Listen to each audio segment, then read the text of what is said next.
ରାଧେ ରାଧେ କଣ ସବୁ ଭଲ ତ? ସକାଳୁ ସକାଳୁ ବୋଉ ତା ଯାଇ ଗୋଟେ କି ପୂଜା କରିଛି ମୁଁ ଯାଇକି ସେଠି ଦେଖୁଥିଲି ଆଉ ମତେ କହିଲା ତୁ ଶଙ୍ଖ ଫୁଙ୍କୁ। ମୁଁ ତ ଭାଇ ଅର୍ଜୁନ ଭଳିଆ ଫୁଙ୍କିକି ଶତ୍ରୁକୁ ଡରେଇ ପାରିବିନି କିନ୍ତୁ ମୁଁ ମୋରି ଭଳିଆ ଫୁଙ୍କିକି ମୋ ହାର୍ଟ ରୋଗକୁ ଭଲ କରିପାରିନି।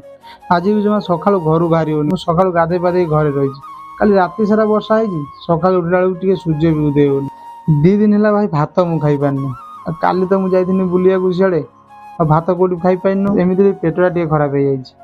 ମୁଁ ଦେଖୁଥିଲି ଫ୍ରିଜରେ କଣ ଖାଇବାକୁ ଅଛି ଗୋଟେ ଲେମ୍ବୁ ନଜର ପଡିଥିଲା ମୋର। ମୁଁ ଭାବିଥିଲି ଟିକେ ଲେମ୍ବୁ ପାଣି କରି ପିଇଦେଲେ ପେଟଟା ଟିକେ କ୍ଲିୟର ହେଇଯିବ। ସତରେ ଭାଇ ମୁଁ ବି ଜାଣିନଥିଲି ଲେମ୍ବୁ ପାଣି ମୁଁ ଏତେ ଭଲ କରି ବନେଇବି ବୋଲି।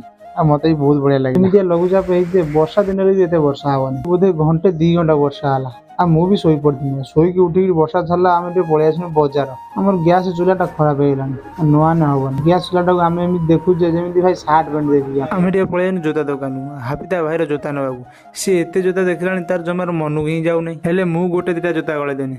ମୋର ତ ମନକୁ ପଳେଇଲା କିନ୍ତୁ ମୁଁ ତ ଜୋତା ନେବିନି। ଆମେ ଘରକୁ ଫେରିଲା ବେଳେ ବାଟରେ ବର୍ଷା ପ୍ରବଳ ଉଠେଇଲାଣି ଆଉ ମୋର ନା କାଲି କଥା ମନେ ପଡିଗଲା। କାଲି ପ୍ରାୟ ମୁଁ ଘଣ୍ଟେ 1.5 ଘଣ୍ଟା ତିନ୍ତିଛି।